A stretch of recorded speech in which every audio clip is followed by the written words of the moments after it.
আমাদের দাবি মানতে হবে। নড়িয়া বাঁচাও দেশ বাঁচাও।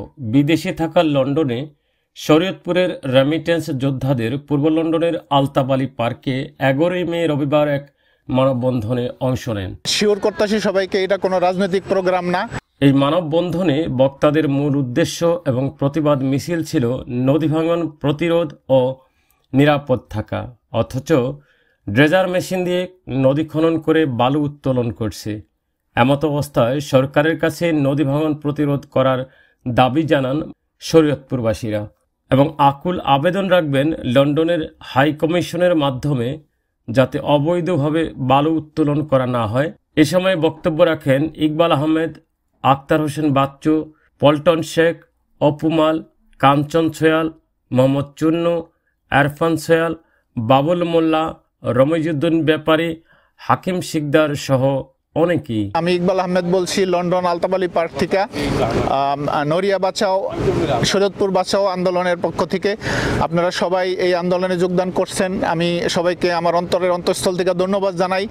ছোট পরিসরে হইলেও আমরা শুরু করছি, ইনশাল্লাহ এটা বড় হয়ে যাবে, আস্তে আস্তে দিন দিন এটা বড় আকার ধারণ করবে এবং আমরা এই বালুচোরদেরকে, এই দস্যুদেরকে অবশ্যই প্রতিহত করতে পারবো। এইভাবে আপনারা বালি উত্তোলন করতেছেন, তাতে আগামী দিনে বেড়িবাঁধ থাকবে কিনা সেটা প্রশ্ন। আর আজকে মূলভূতগঞ্জ থেকে ওয়াবদান 9 কিলোমিটার ছিল, আজকে 9 কিলোমিটার ভাঙ্গিয়া মূলভূতগঞ্জ বাজার অর্ধেক চলে গেছে। আমার বাবার কবর ছিল, বাবার কবর মা চলে গেছে এবং আমার মা স্ট্রোক করে মারা গেছে এই বাড়ি ভাঙার পরে। এবং পরের বছর যে বাড়িটা ভাঙলো সেটাও আমাদের অনেক বড় বাড়ি ছিল, সেই বাড়িও চলে গেল। আমি বর্তমান সরকারের কাছে, বর্তমান উপদেষ্টার কাছে আমি অনুরোধ করছি যাতে এই বালু যাতে বৈধভাবে উত্তোলন করে, যাতে বেড়িবাঁধের কোনো ক্ষতি না হয়। কারণ নড়িয়া আমাদের মাতৃভূমি, আমাদের জন্মস্থান, সে নড়িয়াকে বাঁচাতে হবে। সে নড়িয়াকে বাঁচানোর জন্য আমরা আজকে নড়িয়াবাসী এক হয়েছি এখানে। এই প্রতিবাদ সভার মাধ্যমে আমি বাংলাদেশ সরকারের কাছে অনুরোধ করছি অবিলম্বে এই বালু উত্তোলন বন্ধ করা হোক।